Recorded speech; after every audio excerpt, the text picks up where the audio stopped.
The first websites I ever built, they looked terrible, but they did just about work and I gave them away for free. And that one decision, it sparked a chain reaction that took me from being broke, freelancing in my bedroom, to charging 10,000 plus per project and living on my own terms. In this video, I'm going to pull back the curtains and show you everything. I am going to show you what you need to do if you want to become a freelance WordPress developer or agency owner. I am going to take you by the hand.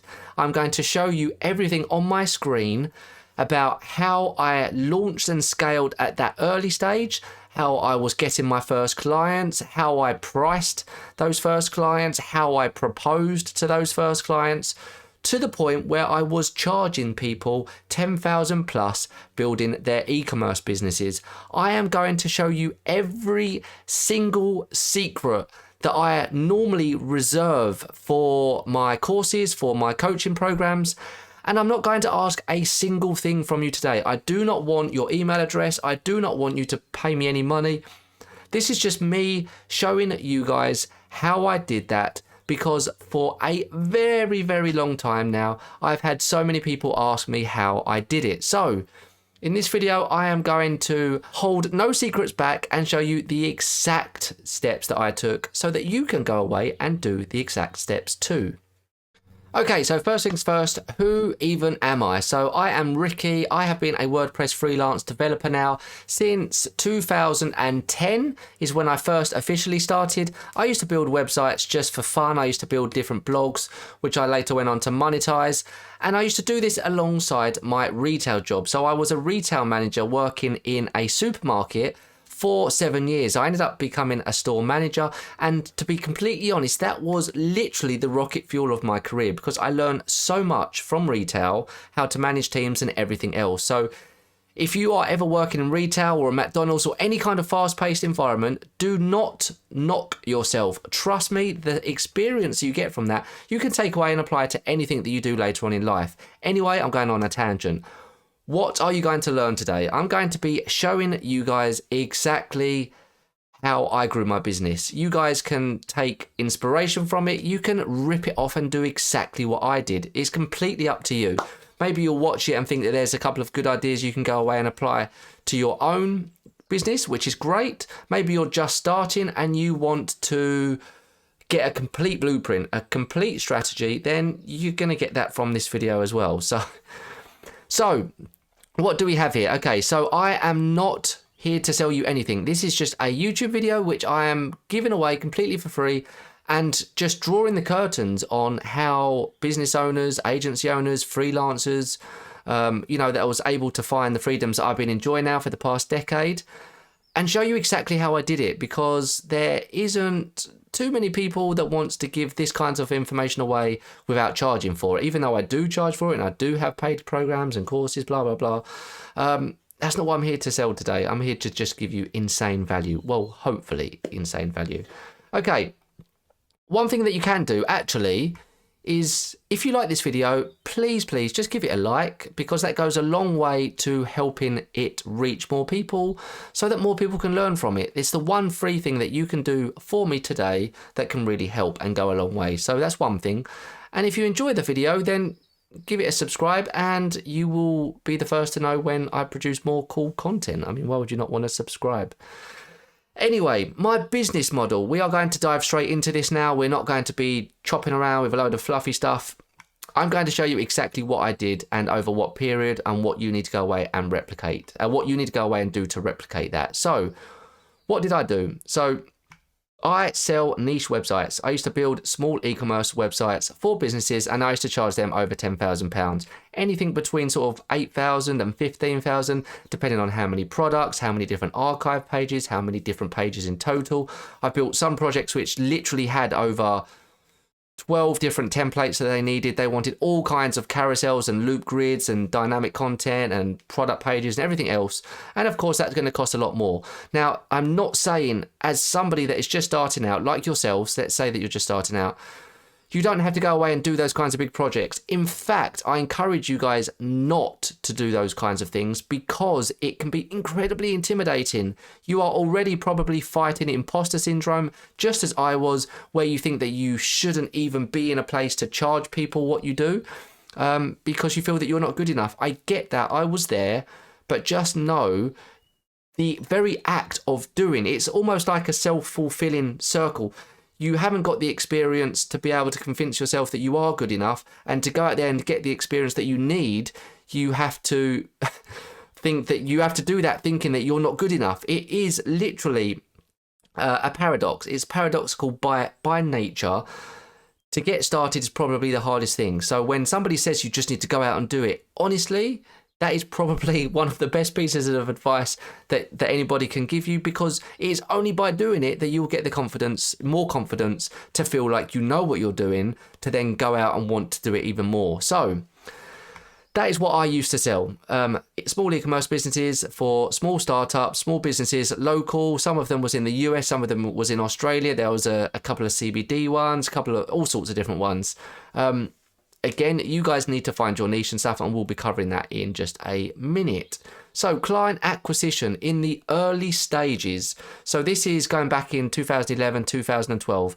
I was already employed at this point. I was working in retail doing anything from 8-hour days to 12, 13-hour days in an existing job.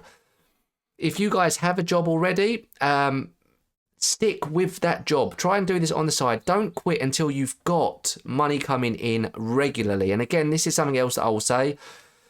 Please don't wait until you've had like 2 or 3 good months and then decide to quit your job, because you need more consistency for that. You need to have that going for at least 6 months so that you can safely quit, knowing that you've got a business behind you that is going to be able to carry you through financially. So how did I start my business? And the first thing that I started with was reaching out to friends and family. Now, I mean, we are talking very basic websites. I was by no means capable, let alone confident, to build small e-commerce stores for businesses at this point. I was very, very early. My websites were really badly designed. They worked, but you know, every single website that you build, you learn a ton of stuff from. So again, it's one of them instances where you literally just have to go out there and do it. You have to put yourself out there, feel like you are doing a shit job, and you will eventually get better. So I started off with friends and family. Makes sense. Ask anybody in your network, jump on your Instagrams, on your social medias, wherever you are, wherever you've got your friends, family, and put the word out there. Look, you are building websites. If anybody wants a website, to come and ask you, and you can talk it through. Now, next one is I started to build niche websites for service-based businesses. Now, this was a real game changer for me, and I've got other videos and stuff on YouTube where I show people how to do this. I would jump onto Google. I mean, I can quickly show you now. I'll jump onto Google Maps, even, not just Google Maps. I would jump into, you know, this is where I'm just in London. If I am, for example, looking for a hair salon, I would look for hair salons, service-based businesses, and it was hair salons that I actually started with. I would just research all of these hair salons and find the ones that didn't have a website. Now, if it's not hair salons, it might be massage parlors, it might be barbers, it might be construction companies, it might be plumbers, electricians, handymen. Any service-based business, it doesn't make a difference. Just pick one, because what you can then start doing is building them their websites and then pitching on them websites after you have built it. More on that in just a minute. When it comes to the researching part as well, I mean, just use ChatGPT. You can do all of this research stuff. I know I'm using 4.5 here, which isn't available, I think, unless you've got a paid version. But, you know, just tell ChatGPT the free version 4.40 is absolutely fine. You can say, look, in fact, I'll do that right now live whilst we're here.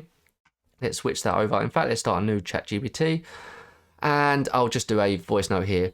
I want you to take the role of a cold outreach specialist. I want you to do some research on local businesses to me in London that are service-based businesses, that are hair salons and barbers, that do not have a physical, do not have a website. So I want you to create a spreadsheet for me. The first column is going to be the business name. Second column will be a link to any social media accounts or to any other marketplaces. And the third one will be a small description of their business. Now, I want you to ensure that you only list businesses that do not have a website. Very, very important that they do not, because I will be building them a website and then offering them to purchase it from me. Okay, so I just finished a quick voice note there. I hate typing to ChatGPT. I always use voice notes. And, you know, it's going to come in, it's going to do some research. I basically have asked it to research local businesses and to put it into a table. Of course, you still need to go away and do your research. This isn't going to be 100%. You know, give me another 20 businesses. You know, just use ChatGPT, use the tools that we have. We are in an AI era. I never used to have this, but you know what? You guys do have this now, so you may as well go out there and use it. If you're not using AI, you're going to be left behind. You definitely want to be using AI, but you can basically find those businesses that needs a website. Now, what you do at that point is you build these websites for them. So you build something quick and easy, like a template or something. And service-based businesses are incredibly easy to build because there's no additional functionality, unless they want like appointment bookings and stuff like that, in which case you just get a plugin and whack it in, that's fine. But the idea here is to build a website with a template or something that you can quickly duplicate, and then just pull in different logos and descriptions and images you might find on different businesses from online, you know, pull in pictures that they might have, or if they've got a Facebook page or Instagram, grab some pictures, put it onto a website, and then sell it to them. Go out there and sell it to them. If these businesses are local to you, then you can physically go to them and say, hey, look, here's my laptop. Do you want to buy this website that I've just built for your business? That is exactly what I've done. It worked really, really, really, really well. And again, just span out as you do like more of those local businesses, then you can reach out and do ones further from you. They don't all have to be super local. It's easier if they are, because you can just pop into them and speak to the decision maker. That was a big thing for me, being able to speak to someone that owned the business rather than trying to, you know, back and forth with social media, direct messages, all of that stuff. Anyway, that worked really, really well. I would build websites for free and then approach the businesses. What I would then do is I would approach the businesses and work up front. So as I started to get some business, you know, I might only sell those websites for $100, $200, £200. I might only my first 4 or 5 websites was completely for free. I literally done them for free, and the reason for that is I needed a portfolio. I had no portfolio. I had no websites that I had built other than my own, and I needed to start somewhere. And the reason that I also do this for free is the barrier of entry is so much lower, because if you are approaching these businesses and say, look, I built this website for you, do you want to buy it? Or, you know, I'm going to work for you, I'm going to build a website for you for free. They're not going to expect the world, and that is going to be a huge relief for those people that might not have the confidence yet. The confidence is going to come, but you need to put yourself out there, do this for a while first. If it means you have to build a few websites for free before you start charging, that is the cost of gaining confidence. You can almost consider that like a college that's going through your educational system to get the skills and qualifications you need. You are going to be doing these websites for free to get your confidence. That is basically what you are paying for, what you are doing this for. Once you've had those interactions, those back and forths, how to sell the websites that you've already built, you're going to start feeling more and more confident. Trust me, you do that a few times and you will feel really good about it. You will then start feeling more confident. Once you feel more confident, what you can then start doing is approaching businesses, and rather than building them before you approach them, you can say, look, and you can then start reaching out to businesses that might already have websites, but you believe that you can do a lot better for. You can start reaching out to those companies as well and start saying, look, I'm going to build you a website, but I'm going to build this for you completely upfront. So you don't pay a single penny, but if you like the website that I have built you at the end of it, you can then decide to purchase this for $200, $500, 1,000, 2,000, however much you want to charge. I would often go in quite low, again, early doors, but then I was going up to sort of like 1,000, 1,500 for a 5-page website. But you're doing it up front. You're completely removing the risk from these people, so they don't have to worry about, you know, what it's like working with you, or you know, the website not be good enough. If they don't like working with you, or they don't like the website you've built for them, then they're not going to buy it for you. And again, that is just a great way to minimize or completely eliminate any risk on their part. Now, once you get better at that, you're going to get even more confident. You're going to have more websites for your portfolio. This might be a few months down the line now. This might be 6 months. It might even be 12 months. You might still be working in this manner. But once you've got those websites on your portfolio website, you know, you can start asking the businesses that you've been building websites for, because you are charging a small amount, just ask them, look, can you do one of 3 things? I want a testimonial from you. I want you to share my services within your professional network, and just say good things about me. So literally, that is sometimes better than even getting paid, because you get more business coming from just those referrals. So another really good way to do that. So as you start getting better at building websites, you can then start to charge up front. So then you need to start looking at how you can create proposals and all of this stuff. You might need to start jumping on scheduling calls and jumping on calls. Maybe that's with Zoom or something similar. You might even start being able to get someone to help you with those appointment settings. So people that can just reach out to businesses, or, you know, you might then want to start adding in some additional freelancers that can assist you in these different areas. That is what I did. I was using a piece of software called Better Proposals. Really, really good. Again, you can just drag and drop a proposal, everything that you are proposing for this business. So again, this would come after a call or something, so you'd find out what it is that they're trying to get from you, what it is that they need.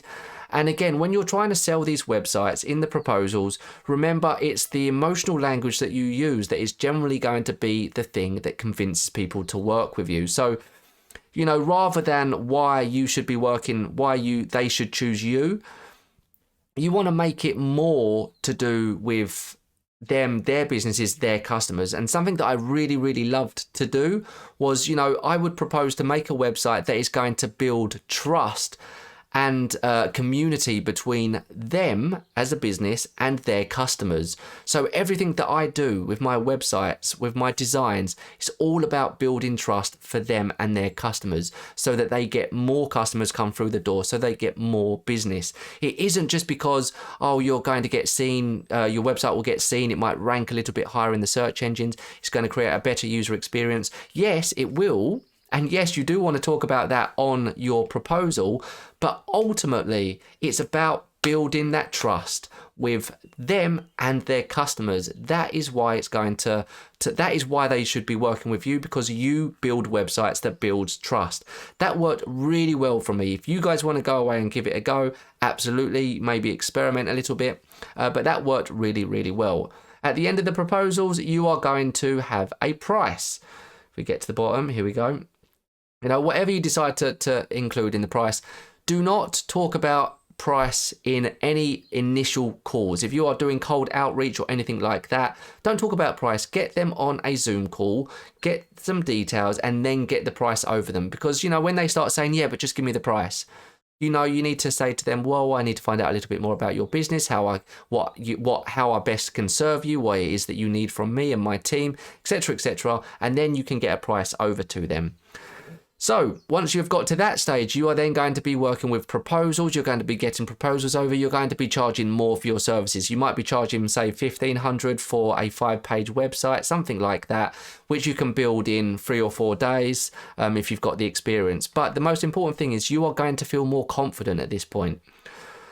Once my pipeline was full, I then began to rise my prices. So what I mean by that is that I had more business than I could handle. So when, you know, my weeks were packed out, you know, if I had one project that would take 1 week, maybe I would take another 1 or 2 calls during that week, and somebody else would want another website. So I'd book them in for the week after, and then I would start filling out my calendar. So for the next 30 days or next 4 weeks, my calendar was full. Once that was the case, then I was able to raise my prices because I knew that there was demand there for my services. All of these clients that you've worked with in the past, hopefully they're sharing their experience working with you so that you can then start getting referrals coming in, which again is a huge part of your business early doors. I always treat every single client with, like I am on camera. I just try to come across as super bubbly and super helpful as possible without letting them take the piss, because of course some of them will try to take the piss. Try and take the piss. I don't know if that's just a very English thing or if that's other parts of the world as well. I don't know, but don't want them taking the mick. And basically what you need to be doing is just getting people to refer your businesses. If they enjoyed working with you, they enjoyed the experience, then to refer someone. What also worked really well, and I used to do this all the time, is if somebody referred another client to me from someone, if a business that I had built a website for referred somebody over to me, I would say to them, if you've done that, then I would give you XYZ amount of hours for free. Or I would do, a small SEO, I would do some optimizations on their website. Or I would help them redesign a new logo, or, an annual maintenance, or I'd do something, I would give them something as a thank you for referring someone over to me. And that worked really well as well, because then I almost had like a small army that was out there trying to get business for me. Really, really great. Word of mouth is probably one of the best things. You just need to be super helpful. You need to be super on the ball. You need to be super responsive. Just like just how I come across on my videos. If you are like that, then people are going to be more than happy to recommend your services. So that is a great way to grow your business. So once your pipeline is full, you can then start raising your prices. I was looking to maybe add in an extra £500 on per project, seeing how that went. Every single project was different. There was never one project that was the same, because someone would always want more than someone else. So, you need to think about this a little bit for yourself as well. So client acquisition in the later stage. So up until this point, I was still working part-time. I was still working in retail. I was working with... There was, a couple of different... Who was it? There was this plumbing company, and that was an absolute nightmare. But I actually managed to turn that business around, and they brought in an extra 3 clients for me, which was fantastic. And that was the last client that I had whilst I was still part-time. So I was literally working part-time up to that point. That was about 2 years down the line at this point. And I was like, right, okay, I'm ready to go all in now. And you have to imagine I was doing 8 hours at my work, and then I was also doing 3 or 4 hours, depending on how much time I had, sometimes less, sometimes more, either side of that. Now, I'll go through a few things that helped me to do that, some things that helped with my mindset, mentality, because it was difficult. Nobody wants to come home from work and have to grind out more work, and I've got a ton of books actually that I can show you, but we'll go through those in a little bit. Let's get through this client acquisition part first of all. Okay, so up until this point, I had only been building outbound marketing. So my strategy was all outbound. I was going out there into the world trying to pull clients into my business. Apart from the whole word of mouth thing, which was great, for the most part, it was all outbound. I was cold outreach into businesses and prospecting them, seeing who might want a new website. So this was the part where I then started to build some automation into my businesses. So I was doing a lot of inbound stuff. So I wanted people to come and find me. And to do that, you need to build some sort of social media channel. Now, I used to hate social media. I used to have a Facebook page for my all of my clients. And it was a page where I used to literally teach people how to work with their new WordPress website. So I would invite people that I'd worked with, clients in the past, say, look, join my Facebook page, because inside I'll show you how to get the most from your website, how you can do X, Y, Z, blah, blah, blah. I then started to grow that. And then I started to bring people in that I hadn't worked with. And I almost kind of warmed them up within that channel, because what they were seeing, these new people that was joining my Facebook page, could see clients that I had worked with, and they could see the positive experience that they had from working with me. So it was it was like warming up my future clients on steroids, because literally they were in the place where I had all of my existing clients that was all ranting about how great my service was and their new website is. And I had people in there that wanted to learn how to work with WordPress and everything, seeing how great it was to work with me. It was like client acquisition on steroids. So build something like a Facebook page or a Discord community or something, you know, a school group. Again, I have several school groups. Oh, I'm not supposed to say that because that's selling you on something. Forget I said anything about my school group. It's done now anyway. Client acquisition, build a social media profile, build a personal brand, build a business brand. If you're building an agency, that's also absolutely fine. Just get some social media coverage, because you can then start building automation into that. You know, you can grab people, you can grab your potential client or your dream clients' email addresses through different lead magnets. You can start nurturing them through email automations, and you can start getting them to schedule in a call with you. And again, this was at a time where I was then learning about sales funnels. Now, this was all like inbound marketing, getting people to sign up for newsletters and lead magnets and courses and everything else. At this point, I'd only learned most of what I knew from stuff like Udemy and YouTube. At this point, I then started investing in my education. I signed up to this coaching program that my friend recommended. That was fantastic. I learned so much from that. That was the first time that I spent big on my education. Definitely has not been the last time I've spent big. I think I've spent tens of thousands on my education since then. But what that basically done was it allowed me to skip through the parts that I would have had to learn the hard way. So with me, everything that when it comes to education, I believe that you learn something one of two ways. You either learn with your time or you learn with your money. Now, if you have the money, you can basically get to that source of knowledge quicker than if you have to do it without money. Because if you don't have the money, then you can't get the tips and advice and the tricks and the hacks and everything else from people that have already found success doing what it is that you're trying to do.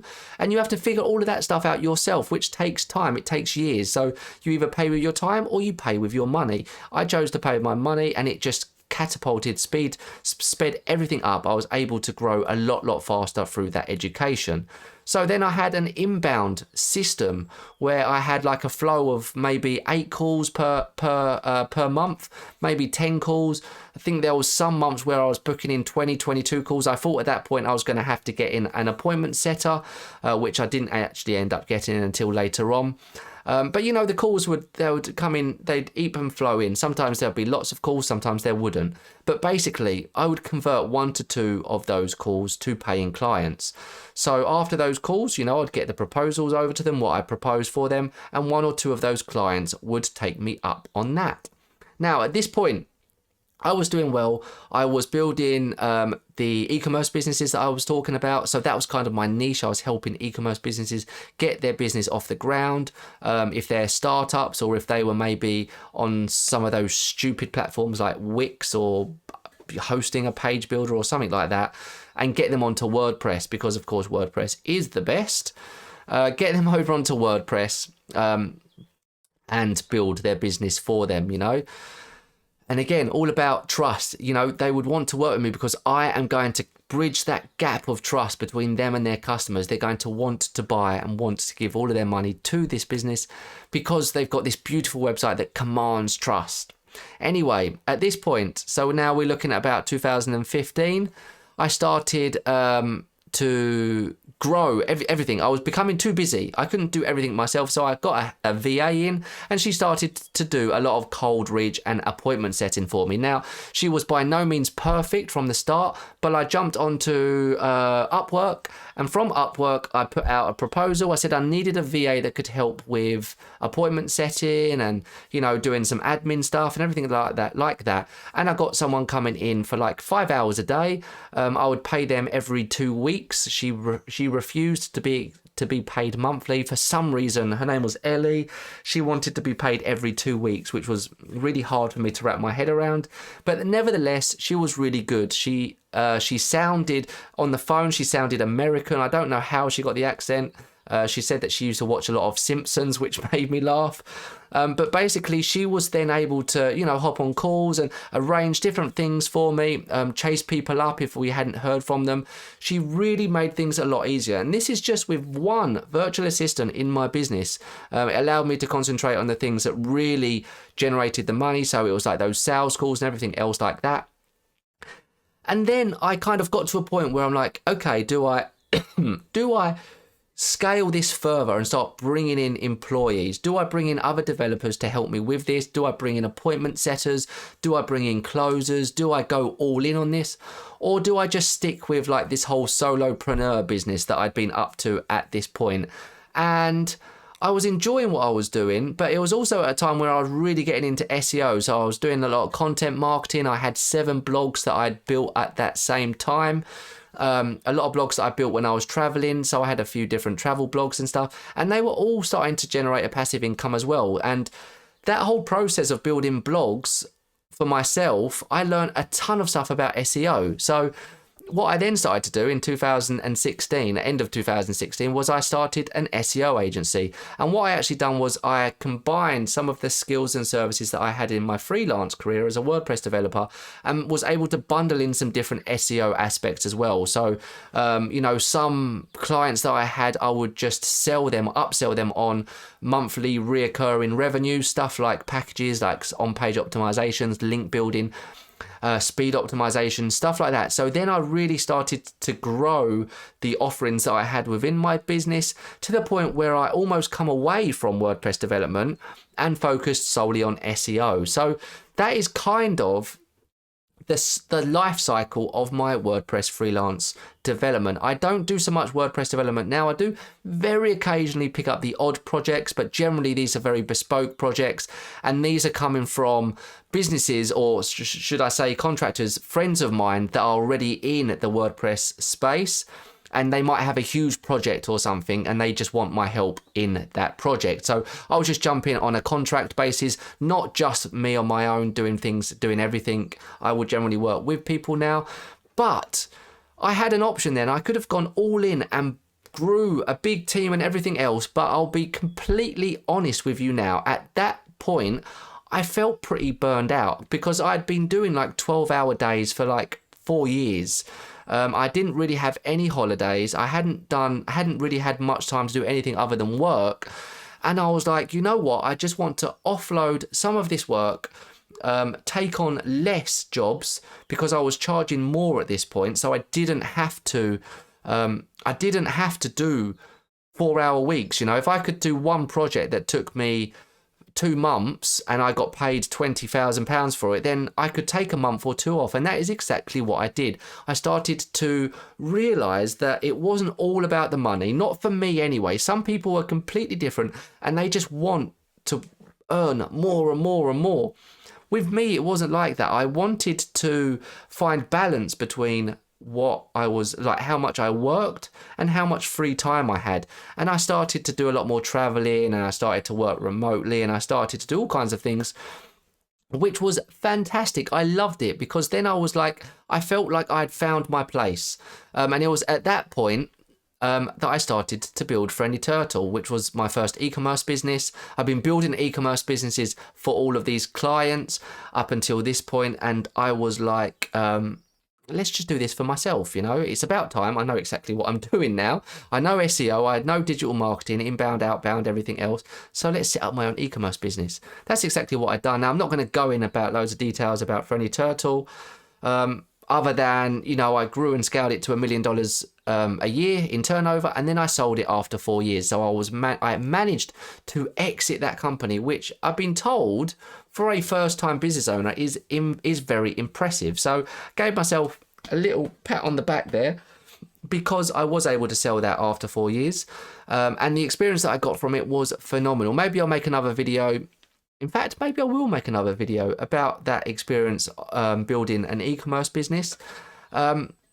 But it was another period in my life where those first 2.5 years building that company consumed my time. I was again back doing my web development and SEO for my agency part-time, and then building Friendly Turtle for the other time. I was doing like 15, 16-hour days. So it really, really was crazy. Anyway, so some tips and stuff to help you get started. Because I believe this is going to really help most people that just want to get into this now. So choose your niche. Now, I'll make another video on this another time, but you need to research your niche. For me, it was e-commerce. Before e-commerce, it was just random service-based businesses. Because I knew that they were easy to build. I could build my confidence, and I could quickly build very similar websites without having to spend hours on hours on complete redesigns again and again for each website.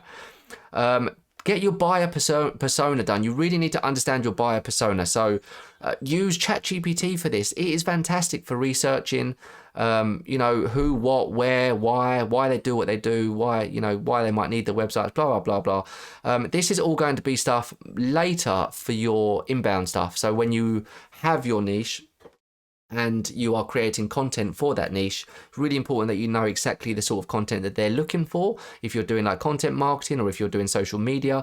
Because if you are giving them the exact content that they are looking for and they're looking for solutions for, you are going to be the authority in that niche. You are going to be the person that they're like, hold on, this guy really knows what he's talking about. I want to work with him. And that is the difference between pushing content out that converts to just pushing content out because you're making people laugh or because someone's getting entertainment from it, or you're putting content out that is all broken and scattered and it's not all on a single niche on a particular topic. Anyway, I could talk for hours about social media, but that's not what we are here for. Next up is the cold outreach. DM, email, phone people. When you do pick up the phone, and you're phoning people, which by the way works really well. And if you've got any experience in sales, direct sales, anything like that, that is going to really set you up in this respect. But just a bit of humor is massive for disarming people. And this also works for DMs and emails. So if you're calling someone or if you're sending someone a message, like say, look, I have to apologize first of all because I'm calling up and I'm a salesperson. Nobody wants to speak to a salesperson, but you know what? I've got something that I would like to talk to you about, something that I think could really help your business. Do you have 2 minutes for me to share some ideas with you? You need to disarm them. Don't just come out with like proposals and stuff like that. These guys, they don't know you. Just try and be funny. Try and be a human being. Try and be someone other than just someone that is trying to shove stuff down your throat, trying to sell you on something. Don't be that person. Get them on the phone, get them on an email, say, look, if this sounds like something that they're interested in, let you know, give them your phone number, send them their phone number or email address, or get them to schedule a call, and you can spend 10 minutes when at their convenience, when they're ready, to talk about how you might be able to help them with their business. That's what worked for me. Why do they even need a website? Like I said, to build trust with their customers. That line worked so well with all of my clients. So try that one for yourself, see how you get on. Go through proposals over Zoom. So that was another one. So when you have your proposal there, sometimes your clients, they might still have questions and stuff. So literally get them on another Zoom to go through it. So go through everything else, go through all of the details, what you're planning, what you're proposing, how it's going to benefit them, what it's going to do, add some emotion, add some personal stories in there as well about things that you've done in the past that are relevant. And then when you get down to the price, just tell them the price. Right, for this project, it is £4,995. Shut up. Don't say a single thing. At this point, it literally is the next person that speaks loses, because it's really quite difficult, and it is a skill that you'll quickly realize. Tell them the price and then don't say a single word. Let them sit on that for a little bit, and then they'll want to come out and say something. But don't budge. Don't say nothing. Say the price and just leave it out there to linger. Like a thunderstorm in the air or something, Just get that out there. And they're either going to say yes or no. If you've done your job well, then they're going to say yes.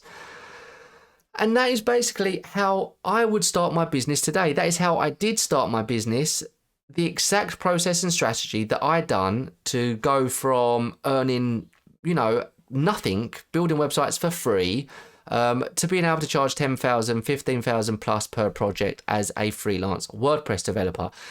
Now, you can take away whatever you like from that and apply any of those strategies to your own business. I'm sure some of them are going to add value to you. Some of them are going to blow your mind. You'll be like, whoa, why didn't I think of this before?